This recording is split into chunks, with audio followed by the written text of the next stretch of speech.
بسم اللہ الرحمن الرحیم۔ السلام علیکم ورحمۃ اللہ وبرکاتہ۔ اسلامک ٹیچر یوٹیوب سینٹر میں آپ کو خوش آمدید کہتے ہیں۔ اس ویڈیو کے بنانے کا مقصد یہ ہے کہ ہم قرآن پاک سیکھیں اور سکھائیں۔ حدیث پاک میں آتا ہے خیرکم من تعلم القرآن وعلمہ، تم میں سے بہترین شخص وہ ہے کہ جو قرآن پاک سیکھے اور سکھائے۔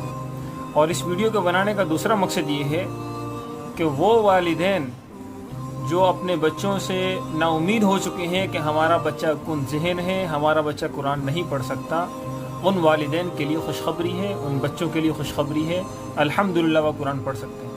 اور ان بزرگوں کے لیے بھی خوشخبری ہے کہ جو ہمت ہار چکے ہیں کہ اب ہم قرآن نہیں پڑھ سکتے، الحمدللہ وہ قرآن پڑھنا شروع کریں گے۔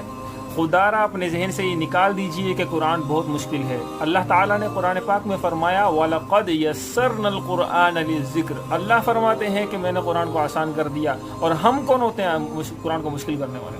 خدا را قرآن بہت آسان ہے، قرآن بہت آسان ہے۔ میں واللہ حلفاً یہ بات کر رہا ہوں کہ قرآن بہت آسان ہے۔ پلیز پلیز پلیز اپنے دماغ سے اس چیز کو نکال دیجیے کہ قرآن بہت مشکل ہے اور ہم نہیں پڑھ سکتے قرآن پاک کو۔ بس قرآن تھوڑا سا ٹائم آپ سے مانگتا ہے کہ ہمیں تھوڑا سا ٹائم دیجیے۔ آپ قرآن پاک کو تھوڑا سا ٹائم دیجیے، بند کر کے الماری میں نہ رکھ دیجیے، قرآن پاک کھولیے، قرآن پاک کو پڑھیے انشاءاللہ۔ اور انشاءاللہ اس ویڈیو کو بنانے کا مقصد یہی ہے کہ ہم انشاءاللہ قرآن پاک سیکھیں گے اور سکھائیں گے اور حدیث پاک پر عمل کریں گے۔ تو انشاءاللہ الحمدللہ میرا چند سال کا ایکسپیرینس آپ کے سامنے شیئر کرنا چاہتا ہوں، اور وہ شیئر صدقہ جاریہ کی نیت سے کرنا چاہتا ہوں۔ الحمدللہ جس کو بھی نورانی قاعدہ پڑھایا الحمدللہ وہ قرآن پاک خود پڑھنے لگ گیا۔ تو واللہ میں حلفاً یہ بات کرتا ہوں کہ قرآن پاک بہت آسان ہے، اپنے دماغ سے نکال دیجئے کہ قرآن پاک مشکل ہے۔ تو ہر روز کا ویڈیو اپلوڈ کروں گا، وہ ویڈیو کو دیکھیے، پریکٹس کیجئے، اور انشاءاللہ آپ کو چند دنوں میں فائدہ محسوس ہوگا۔ اور یہ سبق مہینوں کا نہیں ہوگا، یہ سبق چند دنوں کا سبق ہوگا، اور چند دنوں کے بعد آپ انشاءاللہ خود قرآن پاک پڑھنا شروع کر دیں گے۔ چلیں سٹارٹ کرتے ہیں انشاءاللہ۔ مجھے فالو کیجئے اور ہر آنے والی ویڈیوز، اور مجھے سبسکرائب کیجئے، بیل آئیکن کے بٹن کو دبائیے تاکہ میری ہر آنے والی ویڈیو آپ کو بر وقت پہنچ سکے۔ تو مجھے فالو کیجئے اور مکمل لاسٹ تک ویڈیو دیکھیے تاکہ آپ کو فائدہ ہو سکے۔ چلیں شروع کرتے ہیں۔ بسم اللہ الرحمن الرحیم۔ تختی نمبر 1، مفردات۔ مفردات یہ مفرد کی جمع ہے۔ مفرد کہتے ہیں اکیلے کو۔ تو جس طرح الف اکیلا ہے، با اکیلا ہے، تا اکیلا ہے، تو ان سب کو ملا کر تو اس کی بنیاد پر مفرد کی جمع مفردات لے آئے، کیونکہ الف با سے لے کر یا تک 29 حروف ہیں، تو اس کی بنیاد پر جمع کا لفظ مفردات لے کر آئے۔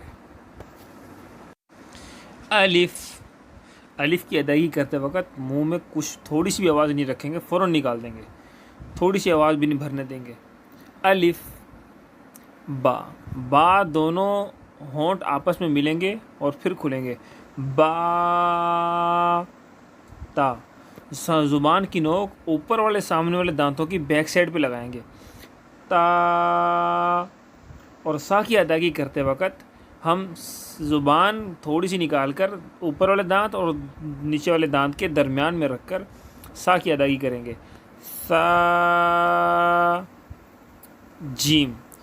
جیم جتنا سختی سے ادا ہوگا اتنا اچھا ادا ہوگا، جیم۔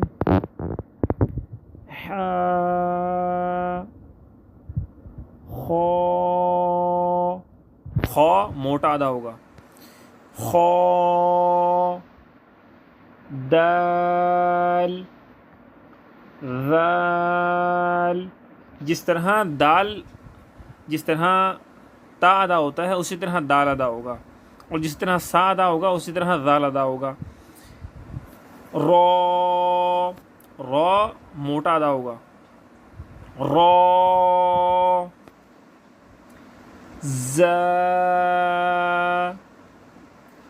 سین، شین۔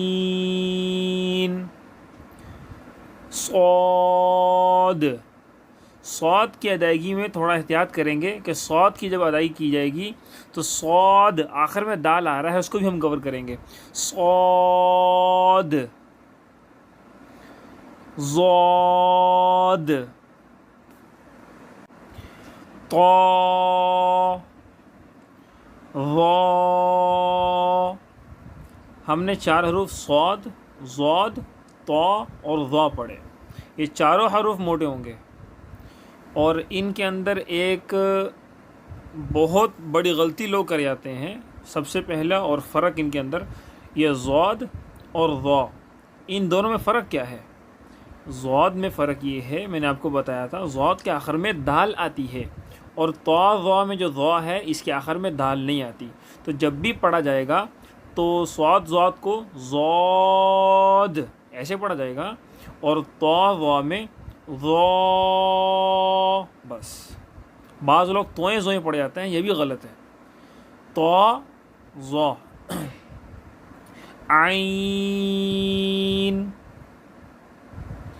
غین فا قاف کیف. قاف اور کیف میں فرق کرنا بہت ہی ضروری ہے. اگر اس کے اندر فرق نہ ہو تو ہم ایک معنی بہت تبدیل کر لیں گے.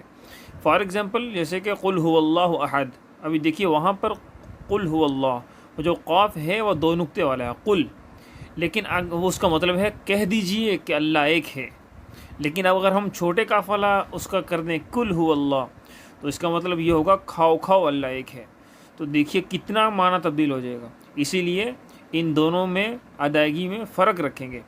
قاف نقطے والا، کیف ڈنڈے والا، لام میم نون. واو لمبا نہیں ہوگا، صرف الف کے علاوہ ہم نے سب لمبا کیا تھا ابھی تک، لیکن آگے واو آ گیا، واو کو بھی لمبا نہیں کریں گے. واو ہا حمزہ یا ابھی دیکھیے 2 یا لے کر آئے، ایک لیا تو اتنا ہی بہت تھا، لیکن 2 یا لانے کا مطلب اور مقصد میں آپ کو بتاتا ہوں. کیونکہ پرانے نسخوں کے اندر یہ دوسری والی جو یا ہے اینڈ میں جو لکھی ہوئی ہے یہ بھی استعمال ہوتی تھی. تو اسی لیے انہوں نے لکھنا مناسب سمجھا کہ کسی کے ہاتھ میں اگر کوئی پرانا نسخہ آ جاتا ہے، اگر وہ پڑھنا چاہتا ہے تو اس کو معلوم ہو کہ یہ بھی یا ہے. ہم نے یہ مشہور کیا اور ہم نے ابھی تک غلط پڑھے ہیں. بہت لوگوں کی غلطی ہوتی ہے، وہ اس کو کوئی چھوٹی یا اور بڑی یا کہتے ہیں. نہیں، یہ دونوں یا ہیں، صرف شکل اور صورت کے اعتبار سے مختلف ہیں. پرانے نسخوں کے اندر یہ بڑی یا بھی، یہ جو بڑی یا مشہور ہوئی ہوئی ہے یہ استعمال ہوتی تھی. یہ دونوں یا ہیں، چھوٹی یا بڑی یا کوئی بھی نہیں ہے. صدق اللہ العظیم.